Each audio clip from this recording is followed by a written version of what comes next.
আসসালামু আলাইকুম। সবাই কেমন আছেন? আশা করি সবাই অনেক ভালো আছেন। ইনশাল্লাহ আমি অনেক ভালো আছি।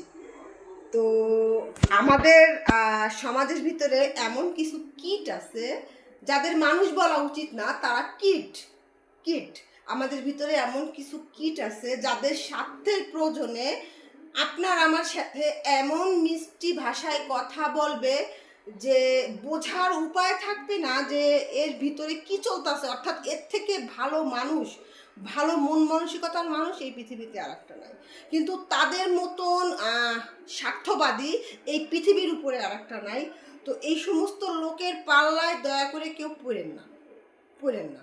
তো স্বার্থ যখনই ফুরিয়ে যাবে ঠিক তৎক্ষণাৎ আপনাকে এমনভাবে সবল মারবে যে সবল সবার মতো ক্ষমতা আপনার থাকবে না। আবারও এমন কিছু কিছু লোক আছে, একবার সবল খায়, দুইবার সবল খায়, তিনবার সবল খায়। তারা সবল খাইতে খাইতে অভ্যস্ত জেনেও যখনই তারা নরম হয়ে যায়, যখনই তারা আবার প্রবলেমে পড়ে, তখনই আবারও এসে মোটামুটি এমন একটা ভাব করে যা তার থেকে ভালো আর কেউ নাই। দেখবেন একাধিক ব্যক্তি বারবার সবল খাওয়ার পরেও সে আবার নরম হয়ে গেছে। কি চাও, সে এসে আমার কাছে মাপ চেয়ে নিছে। আসলে ওটা মাপ চাওয়া বলে না, ওটা মুখোশের আড়ালের শয়তানি। ওটা খালি স্বার্থ হাসিল করার জন্য সে নরম হয়েছে। কিন্তু আমি বলবো সব থেকে বোকা আর সব থেকে খারাপ ওই ব্যক্তি যে বারবার বারবার ক্ষমা করে এবং তাকে আরো খারাপ হওয়ার জন্য সুযোগ দেয়।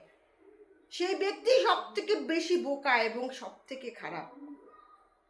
নিজের ভালোটা যে নিজে বুঝে না, তার থেকে বোকা ব্যক্তি পৃথিবীতে আর নাই। কিন্তু আমরা সেই কাজটাই বারবার করি এবং ঠকি এবং ধোঁকা খাই।